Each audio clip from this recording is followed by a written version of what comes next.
ಪೆನ್ನುಂ ಪೊರಾಟುಂ ಇದೊಂದು ಮಲಯಾಳಂನ comedy drama cinema. ಈಗ ಈ ಸಿನಿಮಾ ನೆಟ್ಫ್ಲಿಕ್ಸಲ್ಲಿ ಕನ್ನಡ ಭಾಷೆಯಲ್ಲೇ ಸ್ಟ್ರೀಮ್ ಆಗ್ತಿದೆ. ಆ್ಯಕ್ಚುಲಿ ನಾನು ಈ ಸಿನಿಮಾ ನೋಡಿದ್ದು ಇದೊಂದು ಡಾಗ್ ಓರಿಯೆಂಟೆಡ್ ಸಿನಿಮಾ ಅಂತ. ಇನ್ನು ಸಿನಿಮಾ ನೋಡಿದ್ದಾದಮೇಲೆ ನನ್ನ ಒಪಿನಿಯನ್ ಹೇಳೋದಾದರೆ ಓಕೆ ಪರವಾಗಿಲ್ಲ ಅಂತೀನಿ, ಒನ್ ಟೈಮ್ ನೋಡಬಹುದು. ಇನ್ನು ಸಿನಿಮಾದ ಒಂದೇ ಸ್ಟೋರಿ ವಿಷಯಕ್ಕೆ ಬರೋದಾದರೆ ಇದರ ಸ್ಟೋರಿ ಒಂದು ಸಣ್ಣ ಹಳ್ಳಿಯಲ್ಲಿ ನಡೆಯುತ್ತೆ. ಇಲ್ಲಿ ಚಾರುಲತಾ ಹಾಗೆ ಅವಳು ಸಾಕಿರುವಂಥ ಒಂದು ಡಾಗ್ ಸ್ಟೋರಿಯನ್ನು ತೋರಿಸ್ತಾರೆ. ಇವರು ಮಾಡೋ ಒಂದು ಇನ್ಸಿಡೆಂಟ್ನಿಂದ ಅವರ ಊರಿನಲ್ಲಿರೋ ಎಲ್ಲ ಜನರು ಇವರಿಬ್ಬರ ವಿರುದ್ಧ ಎಗನೆಸ್ಟ್ ನಿಲ್ತಾರೆ. ಆ್ಯಂಡ್ ಇನ್ನೊಂದು ಕಡೆ ಚಾರುಲತೆಗೆ ಅಫೇರ್ ಇದೆ ಅಂತ ಊರಿನ ಜನರು ಊರ ಪೂರ್ತಿ ಸ್ಪ್ರೆಡ್ ಮಾಡ್ತಾರೆ.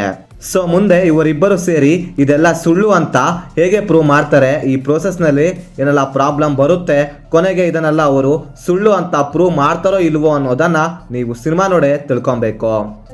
ಆ್ಯಕ್ಚುಲಿ ಸಿನಿಮಾದಲ್ಲಿ ನನಗೆ ಇಷ್ಟ ಆಗಿದ್ದು ಇದರ ವೇ ಆಫ್ ಪ್ರೆಸೆಂಟೇಷನ್. ಲೈಕ್ ಹಳ್ಳಿ ಜನರ ಮೈಂಡ್ಸೆಟ್ಟು ಹೇಗಿರುತ್ತೆ ಅಂತ ತುಂಬ ಚೆನ್ನಾಗಿ ತೋರಿಸಿದ್ದಾರೆ. ಅಂದರೆ ಸಿನಿಮಾದಲ್ಲಿ ಹಳ್ಳಿ ಜನರ ಬಿಹೇವಿಯರ್ನ ತುಂಬ ರಿಯಲಿಸ್ಟಿಕ್ ಆಗಿ ತೋರಿಸಿದ್ದಾರೆ. ಇನ್ನು ಸಿನಿಮಾದಲ್ಲಿರುವಂಥ ಡಾಗ್ ಏನಿದೆಯಲ್ಲ ಅದರ ಪರ್ಫಾರ್ಮೆನ್ಸ್ ಮಾತ್ರ ಸಖತ್ತಾಗಿತ್ತು, ನೆಕ್ಸ್ಟ್ ಲೆವೆಲ್ ಅನ್ಬೋದು. ಗೊತ್ತಿಲ್ಲ ನನಗೆ ಆ ಡಾಗ್ಗೆ ಯಾವ ರೀತಿ ಟ್ರೈನಿಂಗ್ ಕೊಟ್ಟಿದ್ದಾರೆ ಅಂತ, ಆದರೆ ಆ ಡಾಗ್ ಪರ್ಫಾರ್ಮೆನ್ಸ್ ಮಾತ್ರ ನೆಕ್ಸ್ಟ್ ಲೆವೆಲ್ ಅಂತೀನಿ. ಯಾಕಂದರೆ ಸಿನಿಮಾದಲ್ಲಿ ಆ ಡಾಗ್ ಬರೋ ಎಲ್ಲ ಸೀನ್ಸ್ಗಳು ತುಂಬ ಇಷ್ಟ ಆಗುತ್ತೆ. ಇನ್ನೊಂದೇನು ಅಂದರೆ ಸಿನಿಮಾನ ಆಲ್ಮೋಸ್ಟ್ ಎಲ್ಲ ಸೀನ್ಸ್ಗಳನ್ನು ಕೂಡ ರಿಯಲ್ ಲೊಕೇಶನಲ್ಲೇ ಶೂಟ್ ಮಾಡಿರೋದ್ರಿಂದ ಒಂಥರ ರಿಯಲಿಸ್ಟಿಕ್ ಫೀಲ್ ಕೊಡ್ತಿತ್ತು.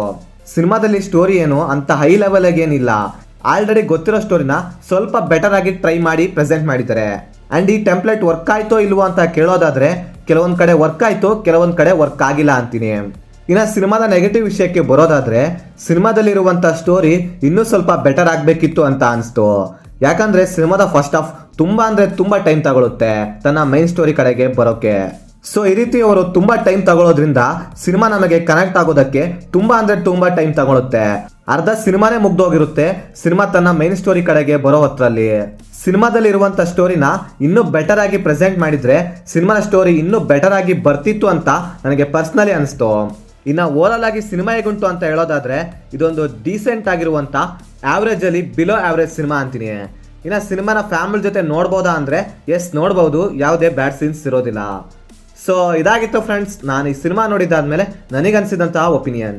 ನೀವೇನಾದರೂ ಆಲ್ರೆಡಿ ಸಿನಿಮಾ ನೋಡಿದರೆ ನಿಮಗೇನಿಸ್ತು ಅಂತ ಕೆಳಗಡೆ ಕಮೆಂಟ್ ಮಾಡಿ ತಿಳಿಸಿ.